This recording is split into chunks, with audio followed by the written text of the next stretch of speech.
Let that topic alone. Sorry, I just absolutely had to give him the topic. Hey guys, MasakoX here. Whenever we do these type of character analysis videos, it does go down rather well with you lot. You really like how Haverock and I actually interpret Toriyama's characters in some way and see what he was able to do with them. Whether Toriyama created these characters right from the very beginning to be new, whether they're reincarnated from previous projects, or they were just thought up on the spot.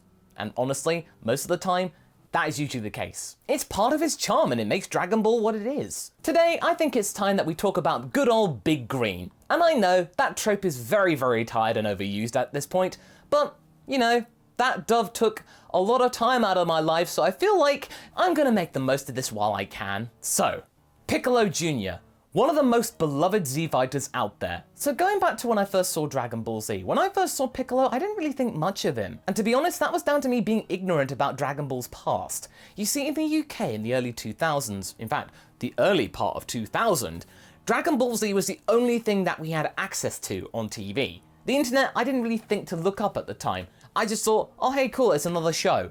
So we didn't know about the original Dragon Ball and the connection that Goku and Piccolo Jr. had, and in fact, Piccolo Jr.'s father as well. So here, when I first saw Piccolo, I just thought, okay, it's a green alien, and he must not like Goku for some reason. Going into the Saiyan saga, we realized that he didn't really know anything about his past, so okay, he's an amnesia patient, got it. What followed turned out to be one of the most profound and iconic revelations and about faces in narrative history. The main bulk of his journey took place in the Saiyan and Namek saga. So at this point, I've caught up with the original Dragon Ball, so I feel like I can actually talk about that a bit more properly.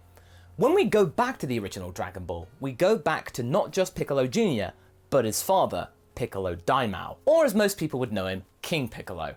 And he was meant to be the biggest, baddest baddie that Goku would ever face. He was the devil incarnate. This was the point in the story that Toriyama was starting to think about Dragon Ball Z in some way in terms of the narrative and the plot progression. So this was like a little test bed.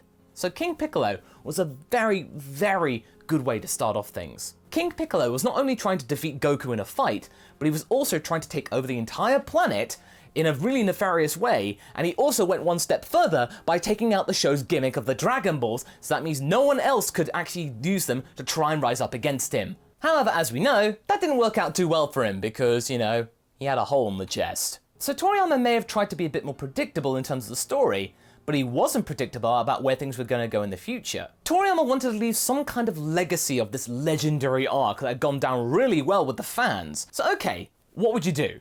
Try and bring him back to life in some way? Make him come back? No. Let's try and have him sire a child in his dying gasp. But this is Toriyama, he does tend to improvise quite a lot, and he does mention this in the Super History book of 2016. I didn't think about the future at all. Just handling Demon King Piccolo was more than enough to keep me busy. I suppose the first time I started thinking about the Frieza arc was probably midway through Ma Jr. The series was up in the polls, so I probably had a hunch that I wouldn't be able to end it anytime soon. Typical, eh? Toriyama complaining about things being too popular. At this point in the show's history, Toriyama was focused on King Piccolo alone. So when the time came that Goku was about to take him out, he was kind of thinking, okay, what do I do? Okay, let's kind of keep him going in some way with a son. Yeah, you know, this is perfect. This son could now try and get his father's revenge, and it will keep things going for a little longer, maybe spawn a new arc that might be even more popular. It was at the point when Toriyama was really beginning to rebel against his editors, and try and do really things that were so different that his editors would think there would be a huge backlash. For example, when Goku got older, taller, and didn't have a tail. To his superiors, this was a really bad move that could alienate the entire franchise with the fans, but fortunately, it worked out for the best. So with Piccolo Jr. now resurfacing and coming into contact with this new Goku, this is just setting the stone for these two characters to be absolutely legendary icons in the entire series and franchise. The Goku Piccolo fight would be the perfect way to round off the main part of the original Dragon Ball arc and really kind of set the tone about where Dragon Ball Z is gonna go with the whole thing about going into space.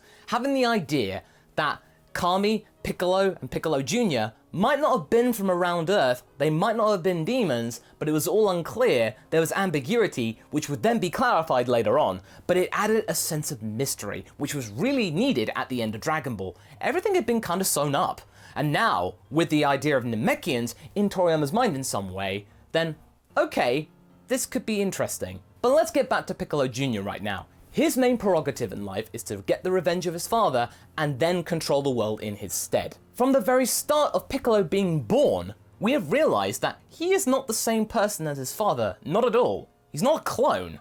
He is just a descendant with different behaviors. He is a very different person, and I think this has all got something to do with the idea of nature and nurture. You see, King Piccolo spent most of his current time locked up, festering, getting angry, and that kind of makes you want to take over the world in some way. But Piccolo Jr., he's been free his entire life to do what he wants, and he can be influenced by the earth, and therefore, the nature of humanity and nature could have some impact. But then again, sometimes the creator can be rather surprised about where things go in his mind. I'd figured that my only option was focusing on battles, but it's not like I thought about how the story would develop next. Even though I was the one drawing it, there were still times when I was like, wow, Vegeta's teaming up with them?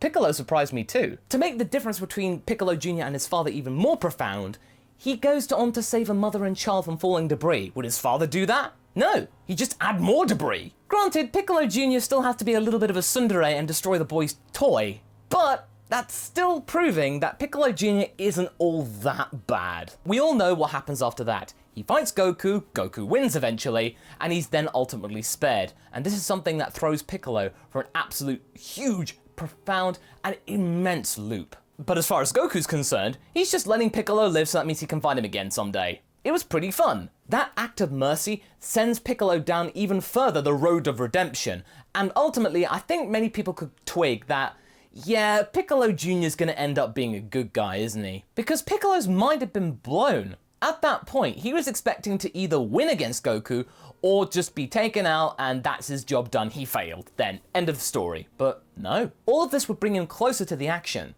And we haven't even got to the Namekian part yet. 5 years later, we have Raditz's arrival on Earth, and this is the time when Goku and Piccolo not only have to come back together again, they have to join forces. While this alliance isn't exactly the most stable, Piccolo does bite the bullet and actually come together with his arch nemesis. This moment is the very foundation of Piccolo's ultimate redemption. In the Saiyan saga, he then starts to figure out who he is and what his origins are, kinda at the same time as Goku when you think about it.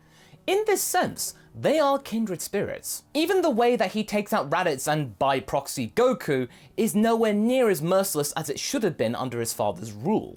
Had King Piccolo been in that situation, he would have just taken out Goku and not really cared about Raditz. And this is something that Kami immediately notices. But you could argue that Piccolo did get some enjoyment out of taking out Goku, at the same time of having to do the greater good. He could just go, oh yeah, I had to, for the greater good. I won. But let's go back to that mutual understanding about their heritage and trying to figure it out. That is really noteworthy. Toriyama, as noted in Daizenshuu 4, completely unintentionally made Goku and Piccolo kindred spirits, only to realize that later on. Of course, I didn't think about that at all. The Saiyans were like that as well.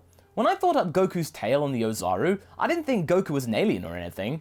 Piccolo either, because I thought up that when Kami came out. Mostly afterwards, I thought it through so that it would be consistent. But of course, the most important part of Piccolo's redemption comes with his interactions with Gohan. There is no debate. The beginning of Gohan and Piccolo's relationship was really messed up. Piccolo was pretty relentless with the young boy, only having him around for his own benefit, not for Gohan's. And luckily for our heroes, Piccolo wanted to save Earth at least. But thanks to Gohan's childish innocence, he was able to look past Piccolo's anger and evil intentions and see that he's not all that bad after all. What Gohan saw in Piccolo was a confused and lonely being lashing out because he was frustrated at not knowing who he was. Because of this trusting nature, Piccolo then went on to sacrifice himself for Gohan. Now, okay, you gotta admit, that is a really big sign that this character is not a bad guy. No one, and I mean no one, had ever shown trust or compassion in him before. Nobody before Gohan had trusted or actually shown compassion towards Piccolo. Nobody except Goku, Gohan's father. All this soul searching in this world and in the other world went on to really begin the fact that Piccolo would really become a solid member of the Z Fighters, not just an on and off thing. But as we know, this act of sacrifice isn't the only time that Piccolo's done this. He goes on to do it quite a lot. The next chapter of Piccolo's story takes place on Namek, and this is where he really begins to understand his roots. And I mean literally, because he's standing on his own home planet. He's even beginning to earn the trust of the rest of the Z Fighters. He is able to convince everybody to resurrect him, so that means Kami can then be brought back, so that means they can use the Earth Dragon Balls again. They were actually listening to him. But Piccolo's reconnection with his own homeworld is not only metaphorical, but it's also literal, because as we know, he fuses with the likes of Nail. With Nail inside him, everything started to come back to him, realizing who he was as a person, that he had a purpose. He felt absolutely great.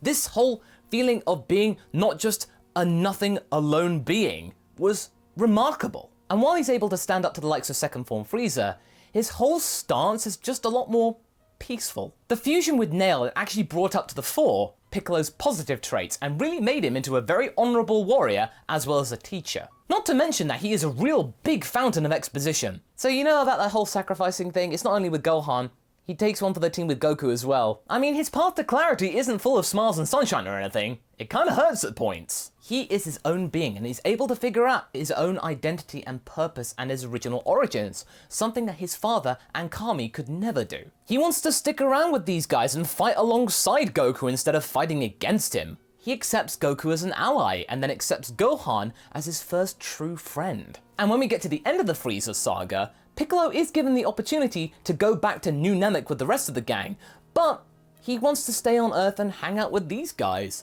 They're, his family now. He prefers to train with Gohan instead of having a dull and peaceful life, which to be fair on New Namek, it is kinda dull. So in many respects, the Saiyan saga and the Frieza saga are Piccolo's tale rather than just Goku's. Piccolo Jr. is a very big counterpoint to Goku in the tale of the early part of Dragon Ball Z. While Goku's trying to get away from his Saiyan heritage and say that he's not like them at all, Piccolo is actually trying to embrace his heritage and become like them. He becomes much more Namekian than he was at the beginning, whereas Goku becomes less Saiyan in a way. And yes, there are points in the Cell saga where Piccolo goes down the road of redemption even more, but the main bulk of his redemption comes in the early part of the Saiyan saga and then the Frieza saga. And come on, we know, Piccolo Jr. isn't the only bad guy then to become good in Dragon Ball. But we gotta admit, before Vegeta came along, Piccolo's adventure was probably the most remarkable yet. It really set the bar for everyone, and really begun to cement the trope in Dragon Ball Z